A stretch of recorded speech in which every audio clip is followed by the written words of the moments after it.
Well, good evening to all stations on frequency. This is the Henderson Average Radio Club Sunday Night TechNet. My name is Earl, WB6AMT.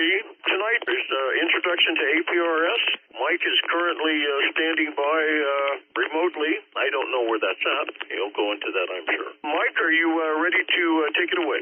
AJ7 Oscar Whiskey Delta here. Yes, Earl, thank you so much. Everybody that's listening in, I want to send a special thank you to some of the people that have kind of helped me along the way, and I'm really happy to hear Frank and 7ZEV here. And I think I did hear UG here, K7STI. But I am remote, and I'll fill you guys in. This is an introduction to APRS. If you guys are at home, I would advise you guys to go to Earl's website, WB6AMT.com, and look at his HARC TechNet supplements. I have about 18 slides that I'm going to go over. With these slides, it's easier for me to give some talking points, and then what I'll do is after each slide, I'll pause for a minute, and if there's any questions about this particular slide, call up. Otherwise, there'll be some time for questions at the end. My goal is to give everybody a general understanding of what APRS is, how it works, how to use it, and what it does for me. Now, as for my remote station, if you guys are at home and have the ability to go to the internet, or if you have your cell phone with you, I advise you to check out aprs.fi. It's a website. In there, it'll ask you for a call sign. In the top right corner on the web page, I can't remember where it's at when you're looking at it from a mobile device, type in my call sign. It's KJ7OWD-9. And you'll see that I'm located on the northwest side of town on top of a water retention basin, about 3,100 feet elevation. That will serve as a quick check to see some of the different things that I'm talking about and maybe help you with questions or seeing everything that's going on. Without further ado, if there's any questions before I begin or any comments, please speak out now. Otherwise, I'm going to begin with slide 1, an introduction to APRS. 87MIR. Real quick, where was that the slides at that we can look at? Good question. Those are on Earl's website, and Earl, please correct me if I'm wrong, but it's WB6AMT.com. On the right, there's a drop-down where you can select HARC TechNet, and in there he has a list of all the documents and all the previous TechNets he's done. From there, you'll scroll down a little bit and you'll see the slides. Like I said, there's about 18 of them. Yeah, they'll be under tonight's date, October 24th, 2021. Okay, great. Welcome to an introduction of APRS. APRS, I'm going to start with, stands for Automatic Packet Reporting System. And this is a little introduction that I put together. There's a lot of information on the internet. All of my sources that I used on this particular document were from www.aprs.org and www.wa8lmf.net. Moving on to slide 2, we're going to get into what is APRS. What is APRS? APRS, and I'm going to read this one right off the slide, is a real-time digital packet protocol for exchanging information to a large number of stations. These are packets that are created on your radio via a TNC, and these are things that we will go into, and then transmitted real-time over a single analog frequency. APRS differs from regular packet radio in 4 ways. It can integrate on maps and other data displays to organize and display the data. It uses a one-to-many protocol to update everyone in real time. So when you make a change, everybody that's listening sees that change. It uses a generic digital repeating or digipeating system to get those packets where they need to go. And lastly, it uses an internet backbone to link everyone worldwide. But the internet is not required. KJ7 Oscar Whiskey Delta for ID and air. So moving on to slide 3, what can APRS do? APRS can do a lot of things, but most importantly, I want everybody to know, and Bob Baringa, the guy that came up with it, wants people to know that the goal of APRS is communication and local info updates, not just vehicle or person tracking. It can send and receive position reports. It can send and receive weather reports. It can send and receive messages, alerts. You can also send and receive text messages to anyone, not just somebody with a ham radio license. You can send and receive emails, and you can send and receive weather requests for and from a specific location. The best part of this is that all of it can be displayed on a map, giving you very good situational awareness of what's around you and what's going on around you. So, I forgot to pause for questions on the last slide. Do we have any basic questions on the first couple of slides that I've covered? Very good. You guys are fast learners. Moving on to slide number 4. How does it work?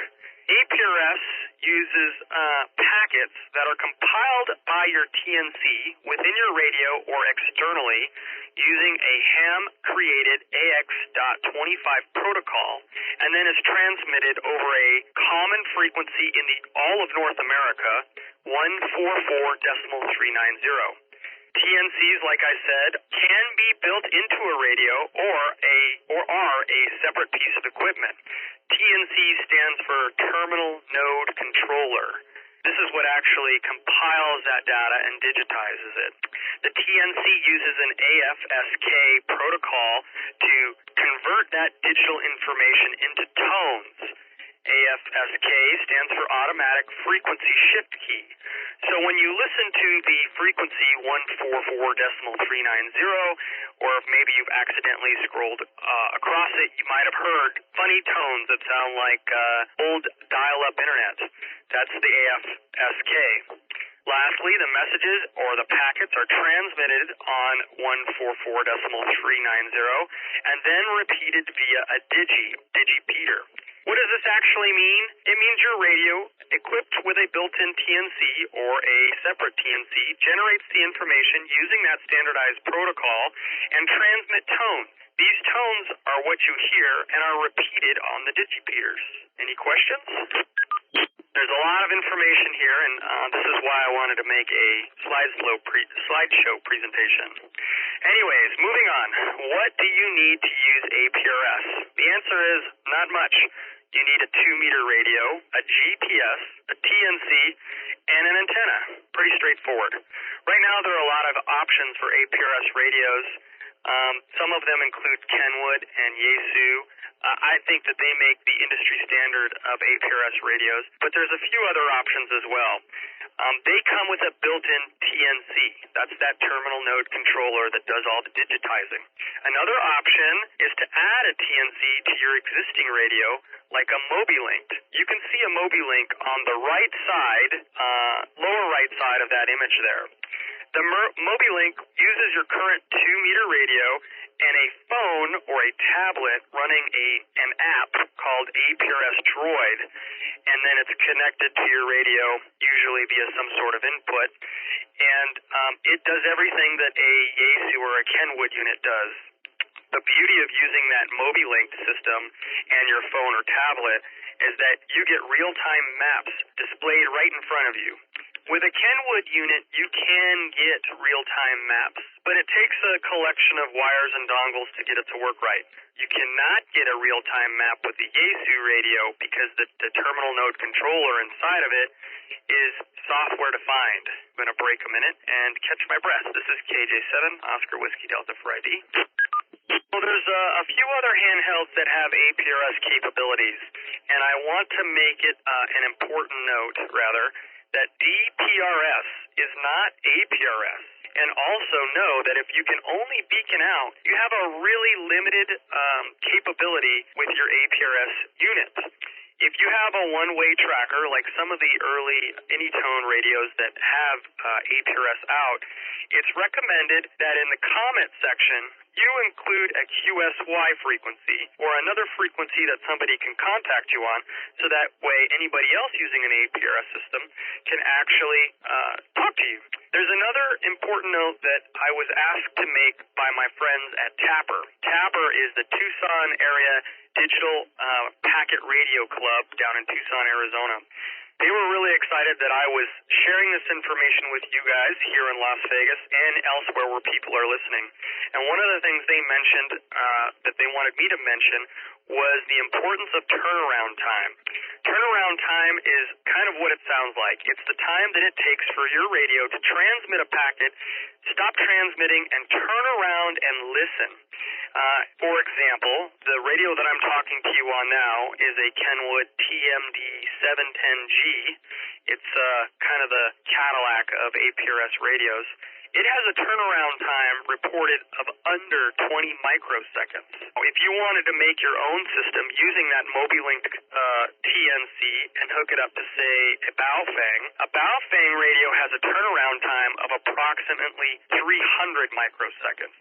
This is an important note because if your radio cannot switch to from transmit to receive fast enough, a portion of a packet, yours included, could be missed when it's listening and will not be reported on your system. This is important, as you will learn, because APRS only works when you can hear 100% of the packet. Any questions on what you need for APRS? Just for, gee whiz, if you change the map to satellite, you'll see that I'm on top of a hill near a water retention basin. Anyways, let me get back to my PowerPoint and I'll continue on. This is KJ7 Oscar Whiskey Delta. Hey, BSD. Go ahead, Nate. Hey, I just wanted to throw one more comment in there on the dwell times.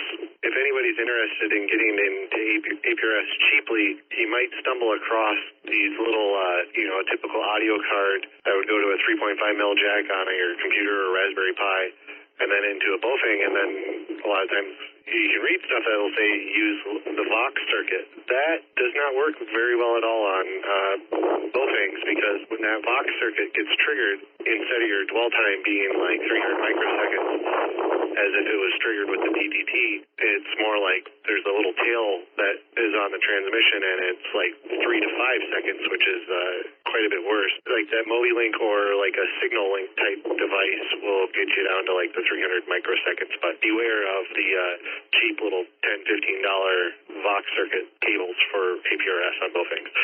Great presentation so far, Mike, and back to Mike. And ABSD. Hey, BSD, thank you. Yes, he brings up a very good point, and I can discuss on that further as well, but he hit the nail on the head. Using Vox for APRS is not a great idea, and it has to do with how long it takes for that packet to come out, and then how long the push-to-talk comes on.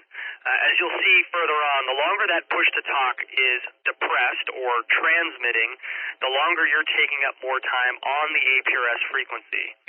We'll get into that, why that's important a little bit later.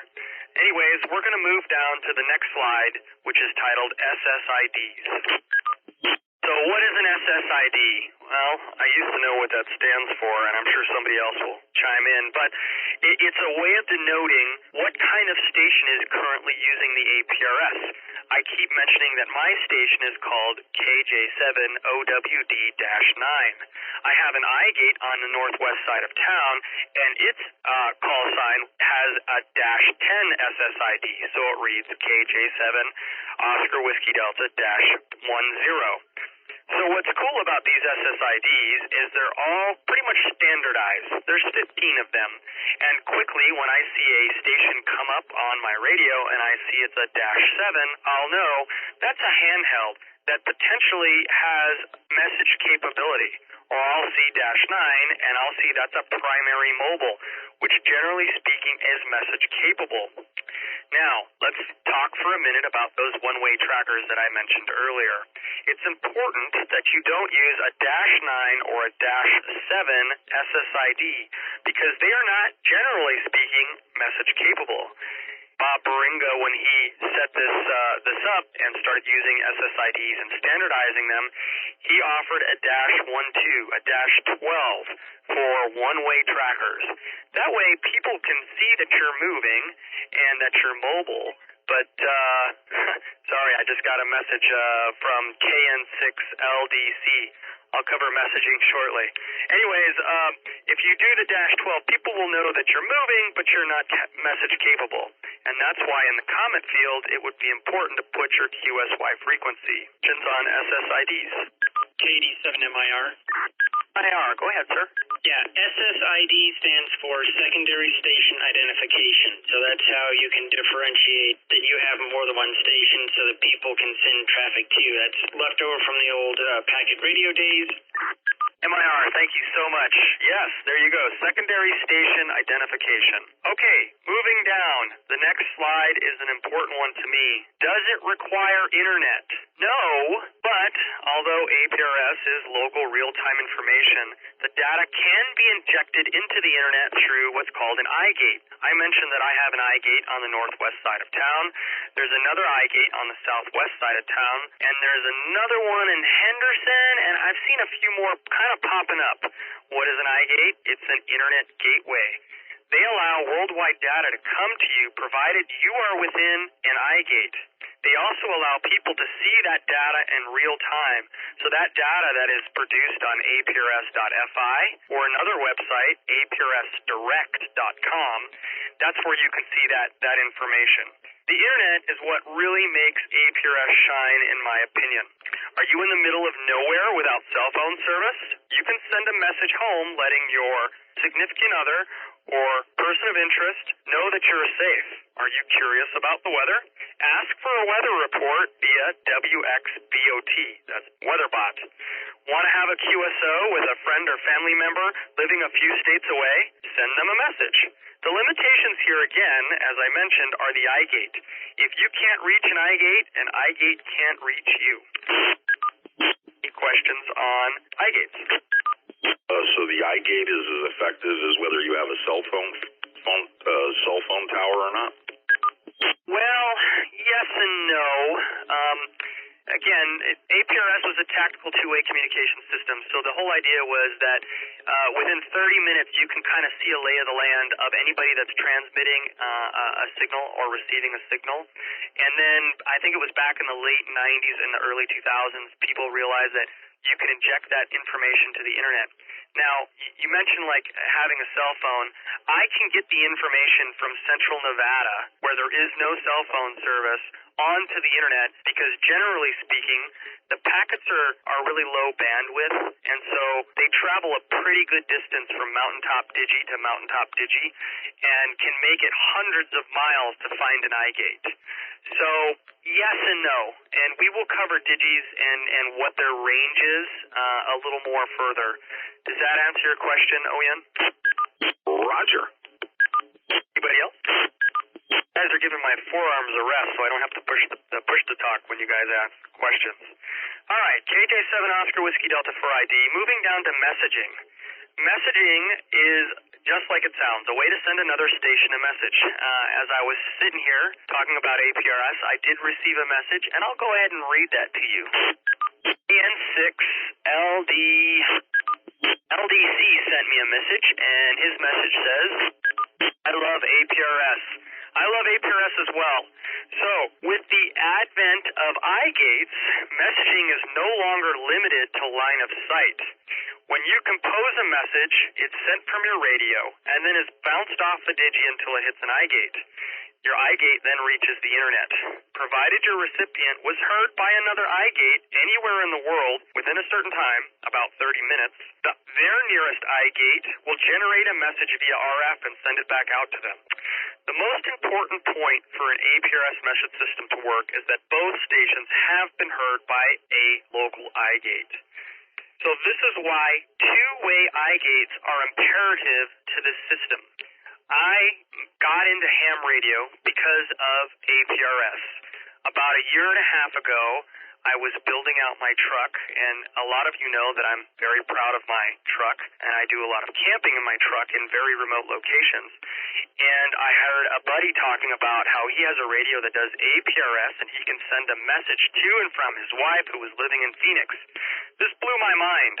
Then I realized at the time the only two-way iGate that Las Vegas had was K7STI-10.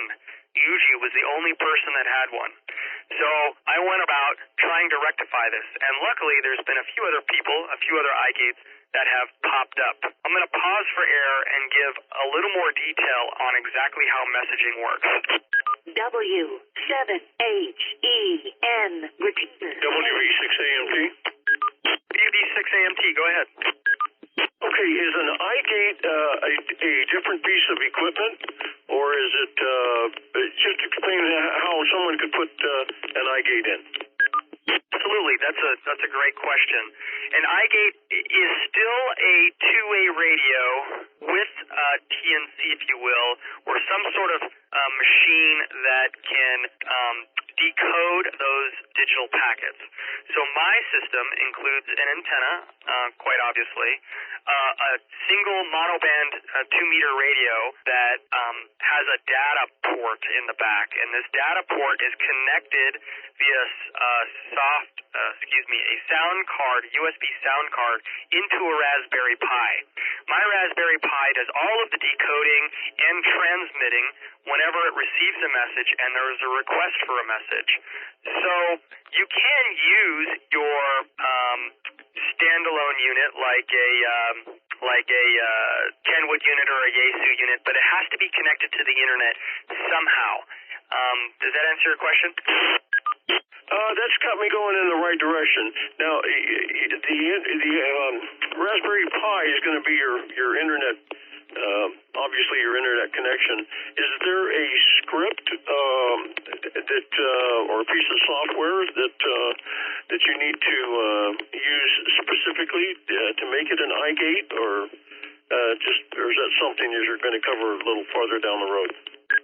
Well, that's building an iGate is a topic for another TechNet, but briefly, there is a program or a script, if you will, and I would invite Yuji or Frank or even Nate to comment on that, because I am definitely a Raspberry Pi newbie, but I have a piece of software on there that I load up from the terminal, and it's called Direwolf. And Direwolf, once you get it configured, will do just about anything that you ask it. So some of you guys that have APRS radios might have noticed recently that H2 is being broadcasted with its frequency and tone and shift via APRS, and that was all done through the software Direwolf on the Raspberry Pi.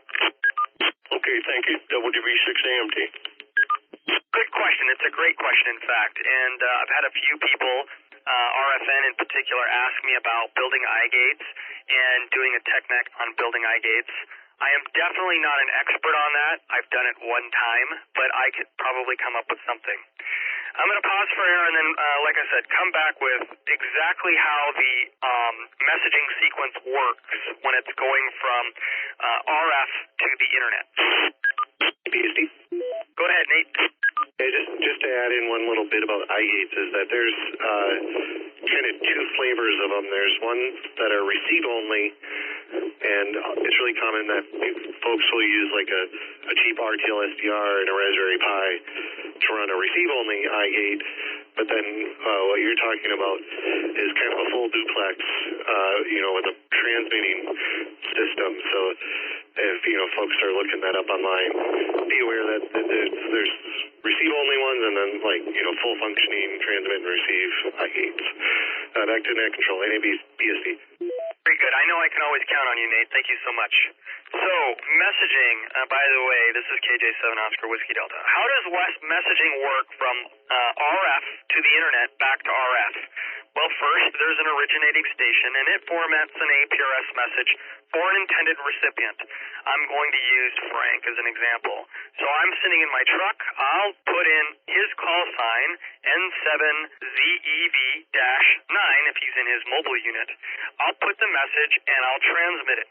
And iGate will hear the message, it will decode it, verify the checksum, and then inject it into the APRS. Hopefully, or then the next point is, the whole world will hear that message, including a few local iGates that are near to him. Hopefully that iGate that is near to him recently heard N7ZEV and will generate an RF message and send it to him. His machine will then receive the message and send back an acknowledgement. There is no handshaking, though. If the packet gets broadcasted out and he is not heard, he won't hear it. Or let me rephrase that. If the packet is broadcasted out and he doesn't hear all of it, he won't receive the message, is what I'm trying to say.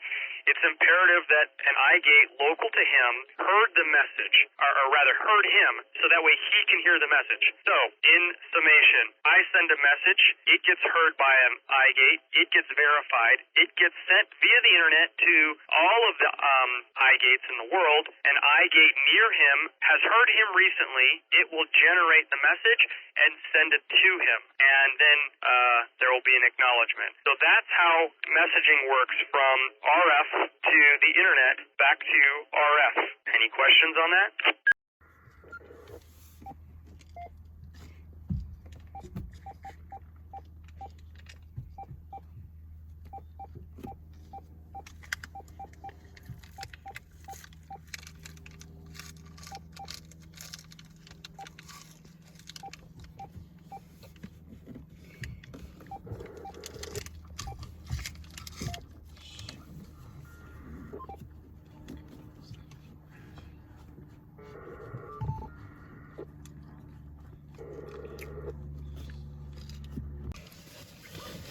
All right, here is our message. Here we can see where we sent a message, and in this unit we get a star when it's acknowledged. And he replied to us. Okay, let's move on to the next important part of this whole operation. What is a digipeater? A digipeater, or a digi, is a digital repeater that repeats the packets. And unlike a traditional voice repeater, like we're talking on now, it uses the same frequency that it receives the packet on to send back out. So there's no negative split, and there's no tones or anything. A digi receives the packet, inspects it, injects a little bit of data, and then just a few moments later sends it back out. It's important to understand this. Each packet that the digi hears is decoded, has some data injected back into it, and then is sent back out. The number of hops, which is the number of times a packet is repeated, is dependent on what you as the user selects as a paradigm. That will be covered shortly. In the slide there, again, I can't thank you enough, N7ZEV, for listening in, is a picture of a Mountaintop Digi. This is a Digi that's on the northwest side of town that has excellent range and excellent characteristics. All right, needed a little breath there. By using a Digi, you're taking up half the channel capacity for each hop your packet makes. The use of more Digi means less and less channel capacity. This is why it's imperative that you select the right paradigm based on your needs. We are going to go into paradigms next because they are very important after we cover a little more on Digis. Do we have any questions on the basic concept of what a Digi does? Very good. Moving on, some important notes. Digipeating is critical in APRS versus conventional packet radio. This is because APRS uses a one-to-many broadcast nature. Signals have to be perfect, and I mean perfect, for a Digi to repeat a packet. See the note on the right. I'll go ahead and read this because I really want to drive this home, and it was written so well by WA8LMF that it warrants being reread. The kind of marginal, noisy, scratchy, not completely hard-quieted signal so many people inflict on voice repeaters with underpower handhelds just won't work on data transmission. A pop, a momentary burst of white noise, flutter, or multi-path-induced phase distortion that you don't even notice on voice will be fatal to a packet transmission. Quick pause for air. Digi does not have any sort of handshaking. There's no acknowledged or no acknowledged coding that comes through like in traditional packet radio. So if an APRS signal has some imperfections, it will not be repeated on a digipeater. Because most signals coming from a moving station are coming from a moving station, there has to be enough excess signal that a 20 decibel drop in the signal will remain noiseless. This means, given an antenna and transmitter power, it will only produce about 1/2 to 1/3 of the reliable range on an APRS packet that it would produce on FM voice. That's right. A packet, generally speaking, won't go as far as traditional voice. But fear not, Digis are here to send the packets out farther. Another problem that you might run into is packet collision. Remember that most Digis are situated on a mountaintop, just like N7ZEV-3. He also has one on Potosi, and then he has another one over there by Mesquite. So just remember that they're on mountaintops, and because there might not be any traffic on your side of the mountain sending a packet, doesn't mean that there is not traffic on the other side of the mountain. What will happen is called packet collision. Packet collision is when two packets make it to the Digi at the same time, and there's a small chance, if they happen to happen at the same time, that neither of them will be repeated. As an area gets congested, this can be a real problem. KJ7 Oscar Whiskey Delta for ID. Any questions on that? Okay, understanding paths or the paradigm. On the website there, you'll see a picture of the slide, and then I think either above it or below it, there's a little animation.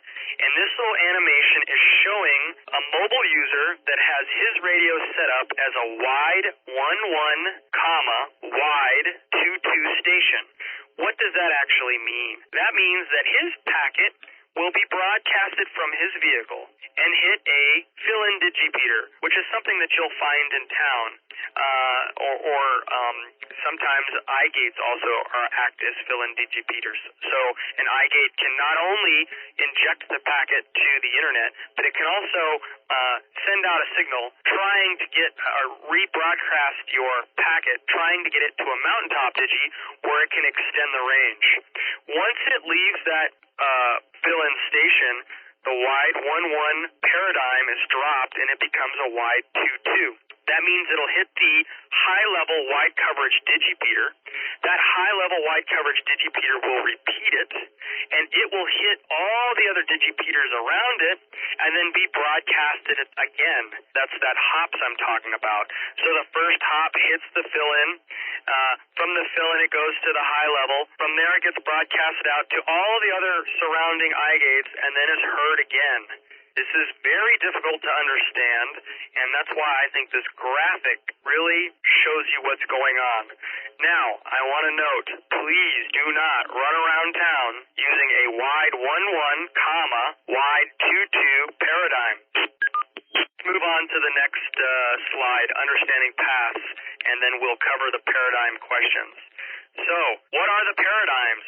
They have all been, and I will warn you guys, when you go search for this and you go to APRS.org, Baringa gives a gigantic explanation on the history of the paths and how they came to be, and it's just ad nauseum. You'll read and read and read and read until you get to the part that says, the new paradigm. This is the new paradigm in a nutshell. You use a wide path setting. You have wide 11, which means your station will transmit a packet. It will be heard by a digi and be repeated one time. That's it, no more.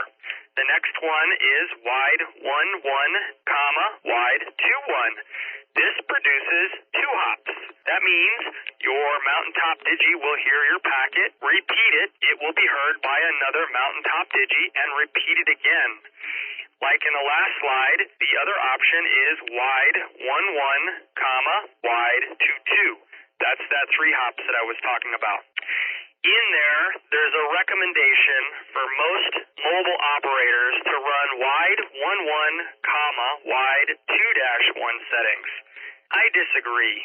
I think driving around town a wide 1-1 paradigm is the best path for you. Why is that? You won't congest the network with extra beacons being repeated that have already been heard by a local Digi.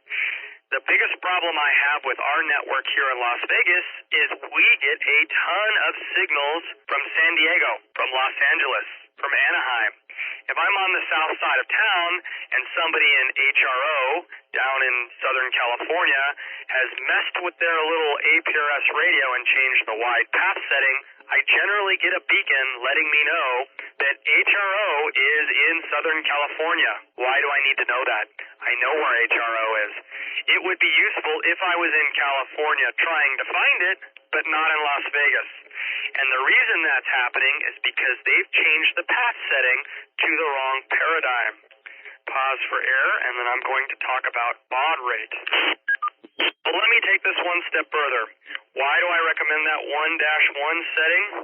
Remember or know that APRS uses a 1200 baud rate. So here's a little theoretical exercise. Assuming an APRS position packet, just telling everybody where you are is only 50 bytes. And you add in the AX25 data and the overheads, the total size of your packet is going to be 696 bits.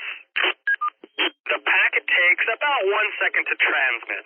If the packet is using the paradigm of wide 11, wide 22, which generates 3 hops, it will take 3 seconds to transmit all of those hops. That means with 20 stations sending packets at the same time, the max capacity of the entire system is 60 seconds. And then no more data will be able to make it to a Digi.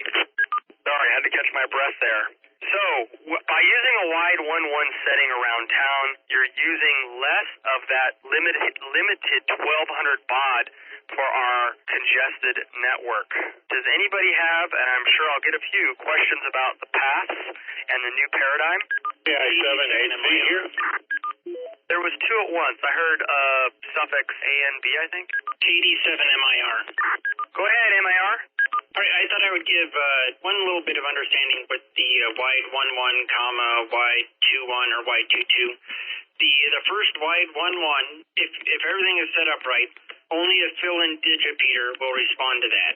Theoretically, if I'm by your house, your iGate will hear my station and it'll retransmit it, or hopefully it can hit a big Mountaintop Digi and then go out again. If you have a big Mountaintop Digi, it kind of automatically X's out that first wide 11 and then uses up the second half of the path. So if I was wide 11, wide 22, it would ignore the first wide 11, then it would beacon out the wide 22, and it would change it to wide 21. Wide 11 is only supposed to be used by fill-in digipeaters. So that wide 11 that he's talking about and fill-in digipeaters are digipeaters that usually are located in metro areas that are trying to get your signal to a Mountaintop Digi.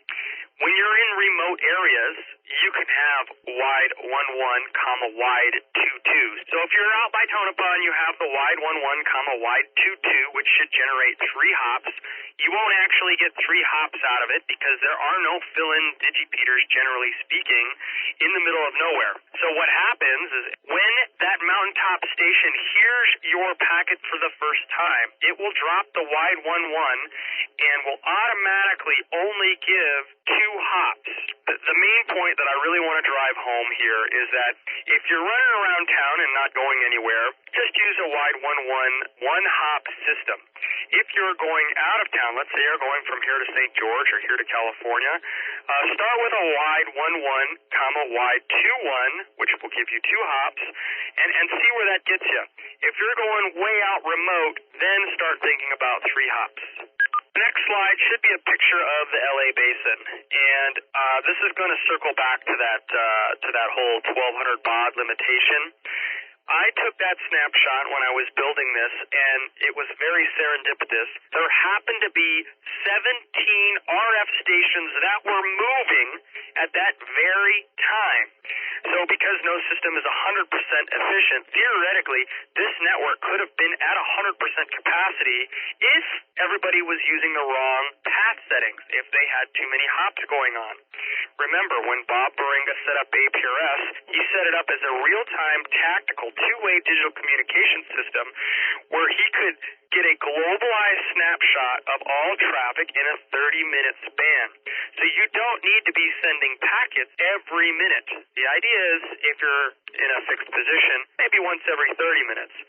If you're changing directions, maybe a little more frequently. Again, Capper asked me to make note of this, and it's pretty interesting, and if you really want to pursue this, talk to me further. But there are some APRS systems, some communities that are doing APRS on 70 centimeters. The benefit of doing it on 70 centimeters is that the baud rate is 9,600. So you get quite the gain there. You can add quite a bit more traffic. When I listened in on their digital presentation, there's even some talk about stations that are going to use 70 centimeters just for digipeating, and then the stations that are moving around will keep using 2 meters to send their packets. There's some really exciting stuff going on with this, but I just wanted to give you a snapshot of how a system could be overloaded, and luckily for me, there happened to be 17 stations at one time broadcasting in LA. Imagine that. So, moving down, I have some tips for success. That little graphic is kind of neat because that shows all of the APRS activity that's going on in the U.S., parts of Canada, and Mexico. Remember, all of North America operates on the same frequency, and that's 144.390. So some tips. Make sure your system has a good antenna to increase your potential for success. Ensure you have a good path setting for your locale. If you're going to be in a remote area, maybe use that wide 11, wide 22 setting. If you're just going to be roaming around town, maybe just use a wide 1 setting. Heck, if you want to be a real rebel, maybe go wide 0, which means you'll just broadcast out and an iGate will hear you, potentially, and broadcast you where you're at. It will also allow any traffic that's in direct RF of you hear where you're at. The last thing I recommend is checking out www.aprs.fi or aprsdirect.com. I like APRS Direct a little bit better. The way it displays the data is pretty neat, but when I'm trying to dig into what's actually being transmitted and looking at decoding actual packets, I find myself on aprs.fi. They're both great websites. So that is kind of the beginning of introduction that I have here. The next few slides are on some really cool things that I wanted to show you that APRS can do. Before I move on to those, do I have any questions about the introduction of APRS? You guys are too nice to me. Moving down, let's talk about some cool GWES stuff. I have a slide entitled SMS GTE, and there should be a video on there as well. And so what is SMS GTE? It's a way to send a text message from your radio to anybody that has a cell phone and is capable of getting an SMS message. The way it works, in the to field on your APRS enabled radio, you type in SMS GTE. That's Sierra Mike Sierra Golf Tango Echo. In the message body, you use the @ sign, put a phone number in, and then put in your message. And very quickly, you'll get an acknowledgement from SMS GTE letting you know that your message was received and sent to the person that was receiving it. It's really cool. If you click play on the video, you can see my radio transmitting a message to UG.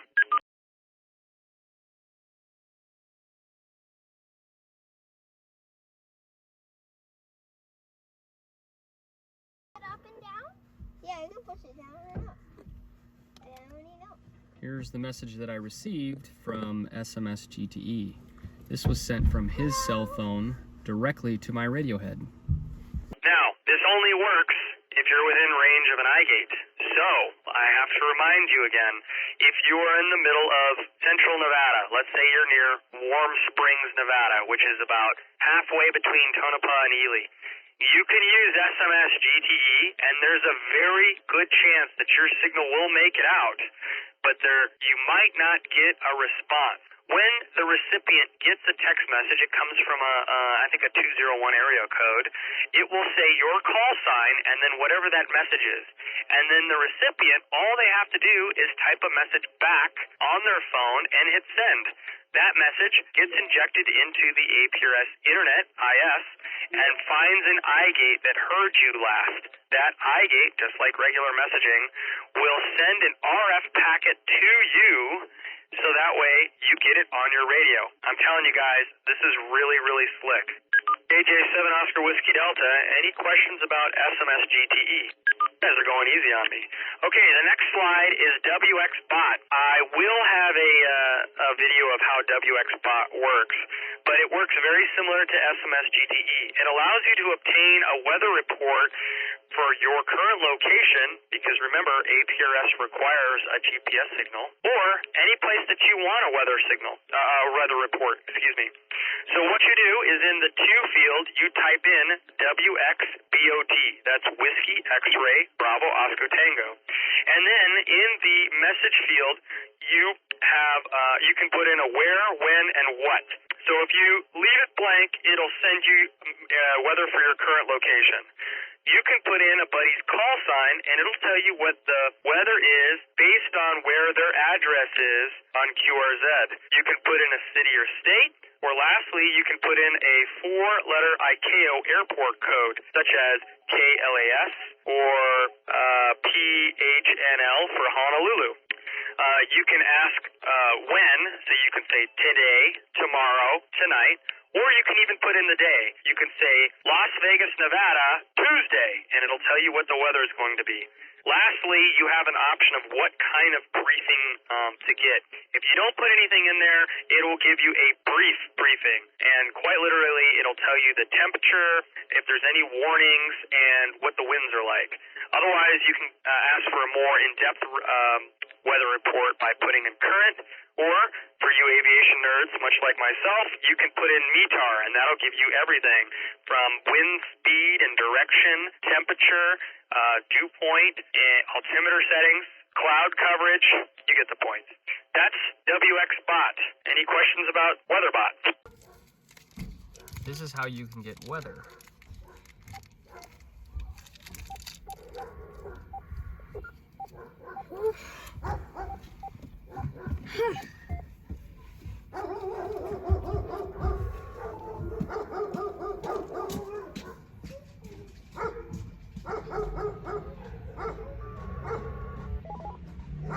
And there's the response.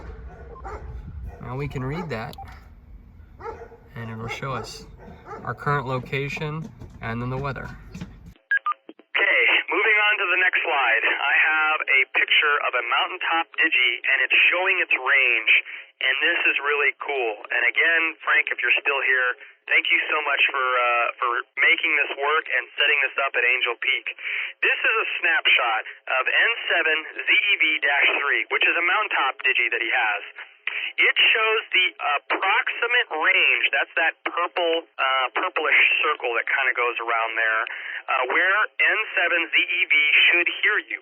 Now, the red stuff is where it hears a lot of packets. So you can see most of the city is heard quite a bit. And then the lightish purplish to bluish dots are places where it has heard direct RF. Now, we've had a lot of crazy propagation going on, and that's why you can hear direct stations from Ely all the way on the north side of the map, and Tonopah kind of all the way on the northwest side of the map. But this should give you an idea of how far your packet can go once it hits N7ZEV-3's Mountaintop Digi. Any questions? All right, well, that comes to the conclusion of my APRS introduction. And again, I tried to make this an introduction. I could spend a lot of time talking to you guys about APRS. I want to remind you that I am still a relatively new ham. I've spent all of my time learning how to become an amateur radio operator because of APRS, but I'm still a student here. So I rely heavily on N8BSD for understanding how things like AFSK works, and I rely heavily on UGK7STI for understanding how to set up an iGate. I've spoke a few times with Frank and 7ZEV on understanding how a Digi works.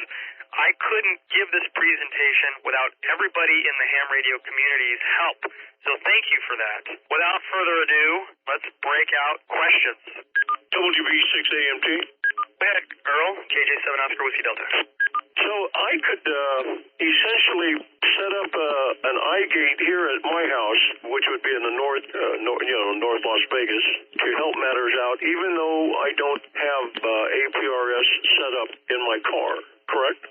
Oh, absolutely, and I meant to mention this and look it up, and I will look it up while we're chatting here as soon as I let go of the push to talk, but generally speaking, my iGate hears anywhere from 10,000 to 20,000 packets a month. That's right, 20,000 packets. So think of that as congestion. As soon as an iGate hears those packets, it automatically puts them onto the internet, which helps relieve some of those stations. Like I said, some of those stations in California, kind of like in Mojave, they don't have internet near them, so they really are relying on stations like K7STI-10 to get their packets onto the internet. That's useful because those stations that are kind of in the middle of nowhere, that don't have access to the internet, people will know as they're driving, they can get on APRS.fi or APRSdirect.com and see, all right, I'm going to plan a trip to LA. Where are the Digis? Well, you wouldn't know those Digis were there if it wasn't for iGate. So absolutely, even if you're not an APRS user, setting up an iGate will definitely help the system. And even better, if you can make sure that it's a duplex system, a send and receive system. Okay, well, that sounds like my next project. Thank you very much, WB6AMT. 7ZEV.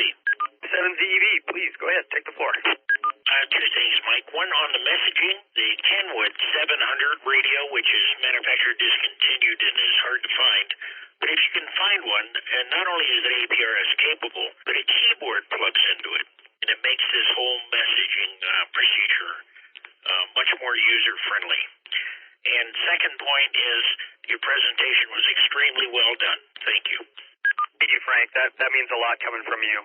Yes, I guess I should have mentioned, with most of the current offerings of radios, Yaesu and Kenwood, and some of the HTs, messaging is difficult. If I send you a message right now from my Kenwood unit, I have to do T9 texting.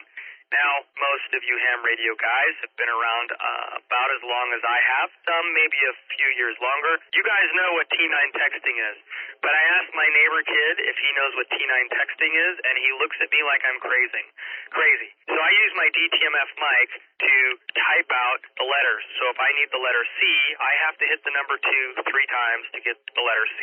So yes, that is a really nice feature.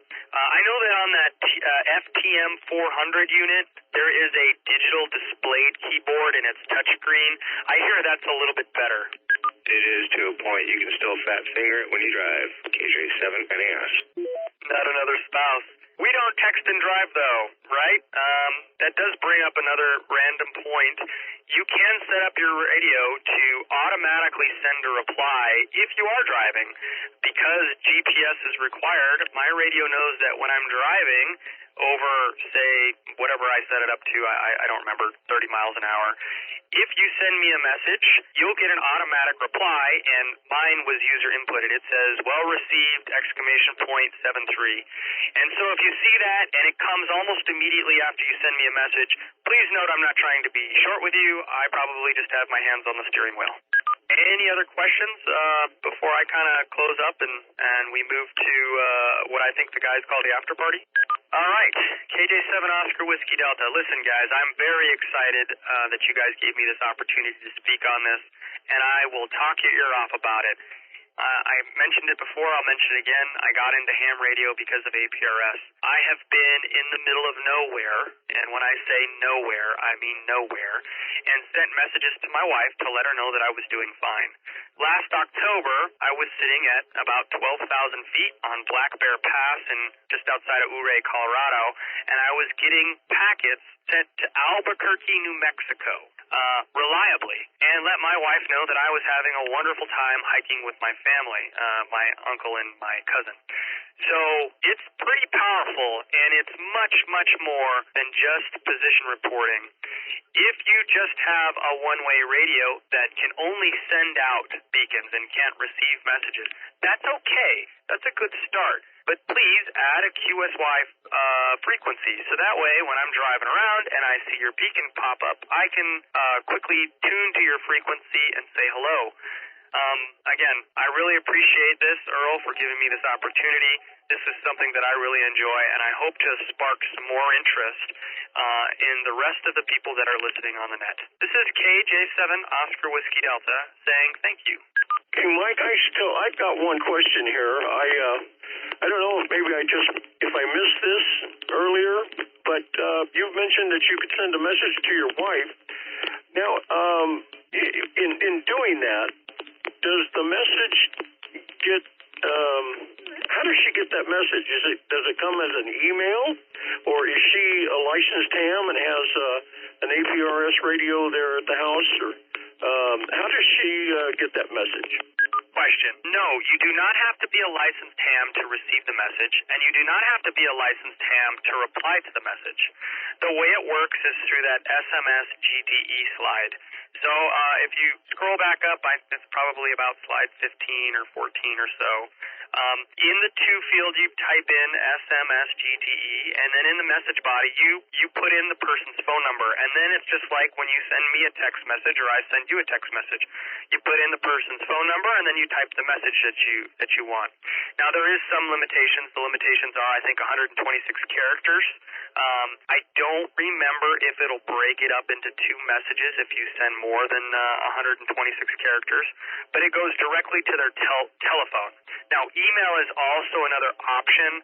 I haven't used the email function because I think you have to have like a WinLink login or something, and it seemed more trouble than it was worth, and wasn't nearly as easy as just sending a text message, an SMS message. So like I said, you type in your radio that's APRS capable in the to field. Normally that's where you put somebody's call sign, like KJ7OWD-9, that's where you'd put mine. Instead, you'd put SMS GTE, and then in the actual message body, you use the @ sign and put in the person that you'd like to receive their phone number. And then you type out your message, and then you hit send. And it goes right to their phone. How does that work? I don't know. You'll have to check their website. They do give an explanation, and I read it at one point, but I've been focused on kind of getting this together. It's gone. It's somewhere in the cobwebs. But like I said, all they have to do to reply to you is reply back to that text message, and it goes right to your radio. In other words, she's going to get a text message. So that tells me what I needed to know. Thank you very much. WB6AMT. Question, please. Go ahead. It sounded like John. Roger, Mike. So if an unlicensed person, you sent me a message, the SMS gate is what that is, and I get it on my phone, and I send you a message back, that's going to go through the internet and back through a Digi repeater that is transmitted over the ham airwaves to your radio. Is that correct? Okay, so you send that message, and it goes to the APRS internet, and it goes to all of the iGates, and any iGate that has heard me recently will generate an RF packet. That RF packet, depending on how the iGate is set up, and this is again in the nuts and bolts, but will send that message via RF, and it could potentially hit a digipeater and be digipeated far off into the middle of nowhere. So let's say I'm in Beatty, and I'm trying to send you a text message, or rather you're trying to send me a text message like you said, my iGate will generate that via RF, and it will be transmitted, and it'll hit Frank's Mountaintop Digi at Angel Peak, and then from there it'll be transmitted again way out into the distances, like you saw on that graphic kind of showing what his range is, and I will hear it that way. Does that answer your question? Yeah, it does, because I was just following up what Earl said, because he said unlicensed ham going over airwave. So I just kind of wanted to clear how that worked, and actually that's pretty cool that it's jumping all those hops. There's been some questions on the legality of that, and I think the reason it's legal is because SMSGTE is a ham-based organization, and they're the ones that are actually dealing with all that messaging. I will circle back to this, but just know that anything that you type out is public, just like ham radio. Anybody can listen in and see what we're saying. So maybe not say something like send nudes to your wife via SMS GTE, because anybody will be able to see that.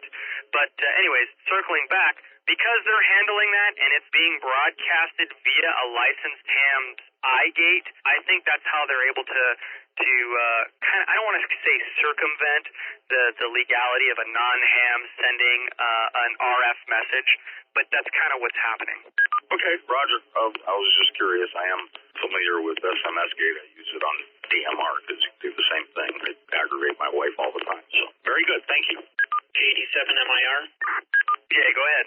Yeah, on that topic of unlicensed operators, that's kind of the big reason why some iGates aren't a two-way iGate or a full duplex iGate. If you're doing a two-way iGate like that, you're taking responsibility for whatever somebody is texting back out. And some people don't want that responsibility, and that's why they don't have theirs set up to transmit stuff that comes from the internet. So that's one concern to think about if you ever do set up a two-way iGate is, heaven forbid something happen, the people, the FCC is going to come after whoever put that out on the air. And so, if you texted, send nudes and that came out of your iGate, then you're on the hook for that. So that's kind of the one reason why some people don't put two-way iGates up. Comment.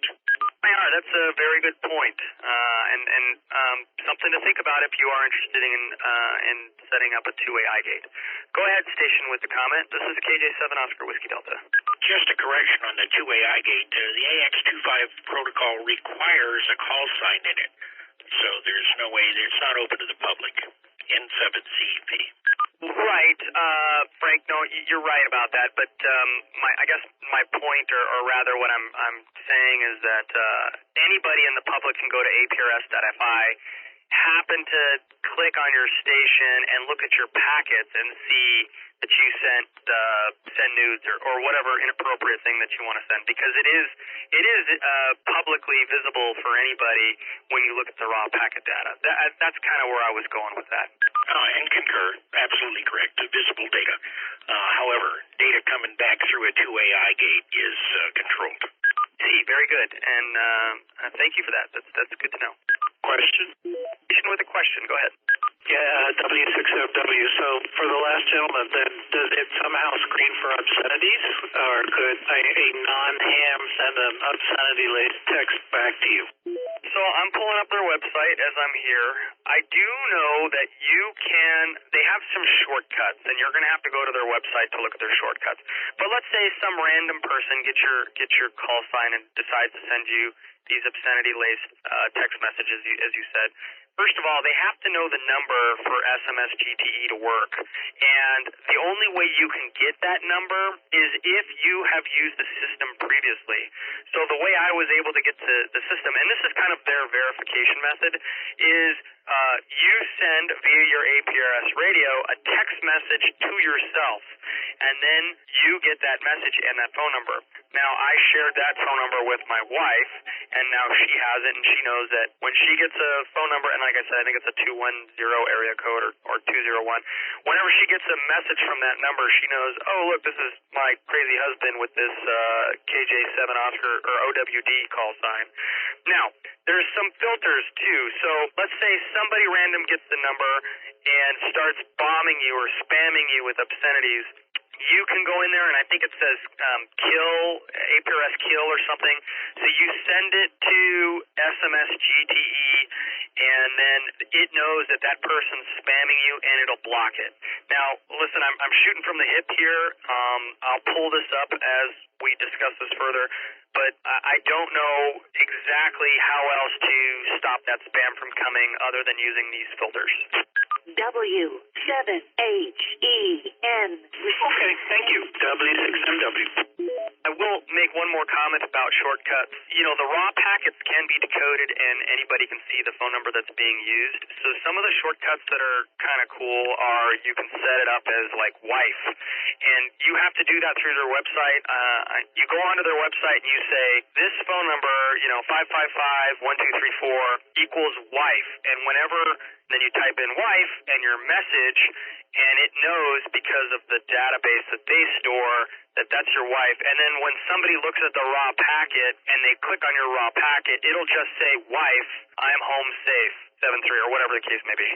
Okay, well, any other questions? Well, guys, again, I can't thank you enough. Thanks for giving me this opportunity. If anybody has an APRS radio, and I have received a few already, and they want to send me a message, please do. I'll be here beaconing for, probably another 20 or 30 minutes, and then I'm going to head home. I really appreciate this opportunity, and hopefully will spark your guys' interest to offer more discussions later.